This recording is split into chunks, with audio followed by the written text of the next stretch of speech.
Assalamu alaikum.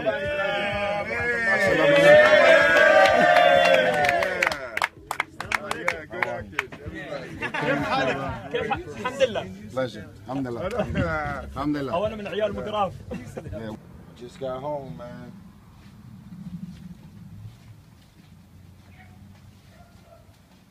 Love y'all. Just wanna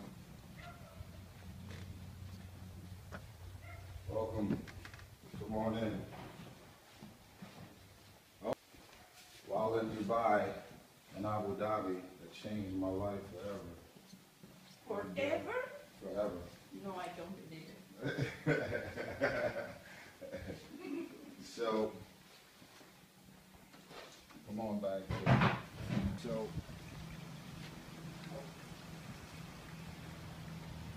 So I want to put this out there.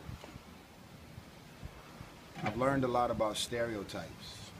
I learned a lot about, because me as an African American, I've dealt with my share of racism and people deciding not to do this, have me in mind for this or that. Not only am I a black man, but I'm a dark-skinned black man. And some folks may say that's old school, but it's so real.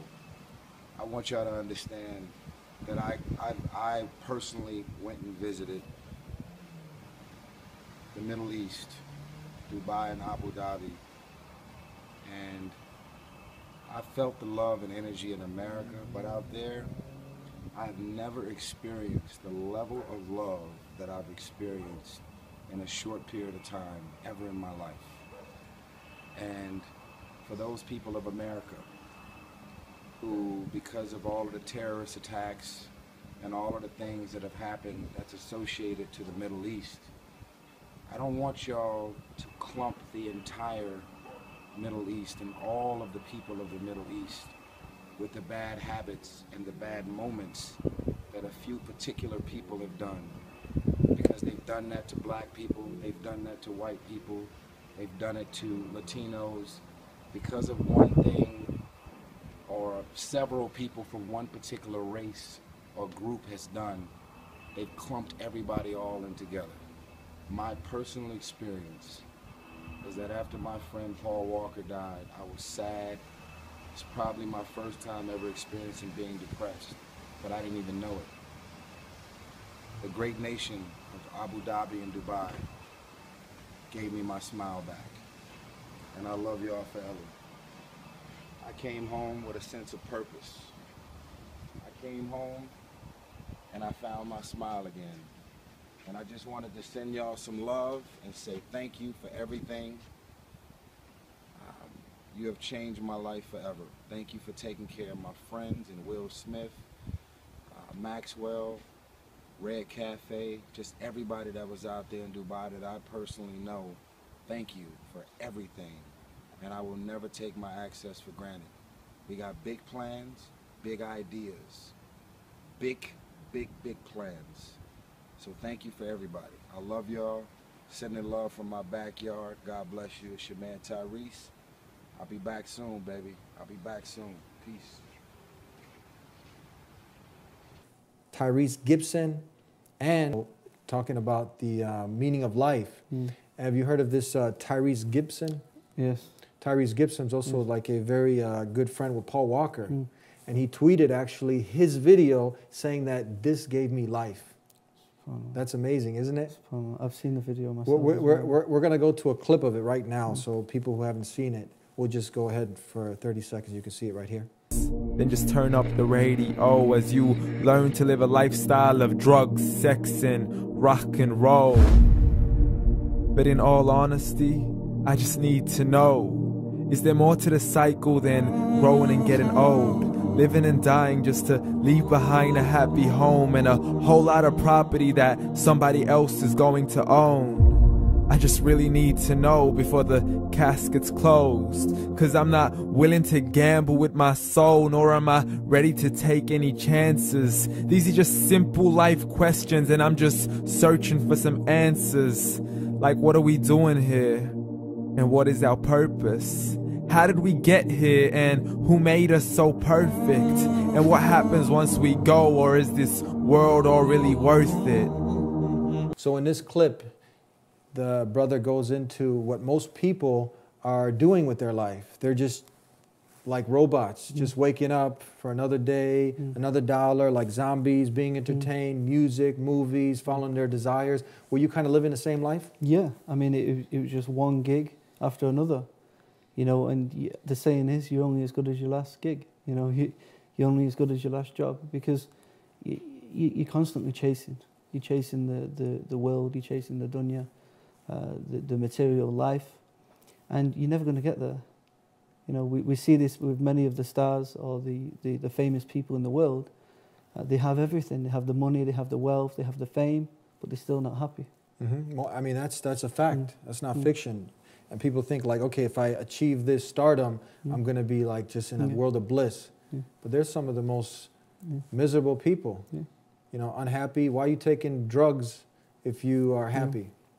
So when I opened up the show and I mentioned people such as Paul Walker, the famous movie star, Fast and Furious, and then Tyrese Gibson, who actually tweeted that this video, this meaning of life, it gave me life, because it you know, when you look into Islam, Islam is not something, and did you find obviously the same thing, because it's not blind belief. You didn't come at this just blindly. You had to make some really big sacrifices being a former Christian. And now you were investigating, you were using the faculties that the Creator gave you, didn't you? To realize that, to come to the reason, the realization that this is really indeed from the Creator. And Allah tells us in the Quran, we're not allowed to just follow blindly. You know, He tells us, bring your proof if you're truthful. Bring your proof. Yeah. And this is not just for non-believers, this is also for Muslims. You know, many Muslims, they follow, they say they're Muslim because their parents are Muslim. You know, this is not acceptable. We need to know why we're Muslim. You know, and Allah encourages us to do this in the Quran by looking for the proof.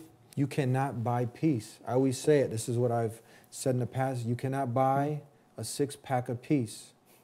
Peace is something that comes from who? The Creator. The Creator, the Maker, the one who made you. So what advice would you give for him? And other people now, like Tyrese, who actually, the one who tweeted this meaning of life, who's obviously, that got him thinking. So, but there's a lot of negative stereotypes associated with Islam. So there's confusion. What do you advise people? Look towards Islam, and that's the only option. That's it. That is the only option. Where are you going to go? I mean, where you're going to keep, you know, going and following your desires, and there's no happiness there. I mean, the thing is, they come to the reality. They have all the money, the wealth, the fame, and they can't leave their house. Yeah. You know, all the friends around them, they can't trust anyone. You know, it's not a nice place to be in. But with Islam, subhanAllah, you go to Mecca for Hajj, and you all wearing the same clothes, you know, the same 2 sheets, and you're performing the rituals of Hajj, and you don't know, one person can be a millionaire, one person can have no money. Yeah. You know, and it's a beautiful thing. And a good thing to actually read is the biography of Malcolm X, and he speaks about this when he actually went to Hajj. And he was sitting with millionaires and poor people. They all wearing the same thing, eating from the same pot, white, black. SubhanAllah, it's beautiful. So purpose of life, that's the crucial question. And do you believe that, I mean, that if you just take that simple step, that you ask your Maker to guide you, that He'll guide you? Yes, I advise this a lot. So for people who are searching, put your head on the floor.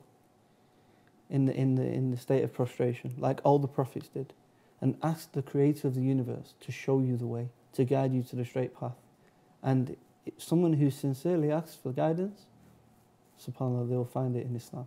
That's it, like you did, and so many, I mean, people. It's the fastest growing way of life in the world. Today, yesterday, and tomorrow, it's growing because it has a believable message, and it's based on proof and evidence, not blind faith. Is that right? Of course. Yeah. So, Qul huwallahu ahad. Say He, Allah is one. God is one. The Maker of mankind. Exactly. Allahu Samad. Allah is self-sufficient. He doesn't need food or drink. He doesn't need to rest on the 7th day. Okay, I really had a problem with that even before I knew anything about Islam. God resting sounds like a weak God. Yeah. Lam yalid wa lam yulad. He begets not. He doesn't have any children, nor is He a child or born of anything or anyone. Wa lam yakul lahu kufuwan ahad. And there is nothing co-equal or comparable unto Him at all. Nobody. Nothing. Jesus, Anything we can imagine. Nobody's comparable to the Creator. Nothing. Yeah. And that right there was, in its essence, what I believed naturally.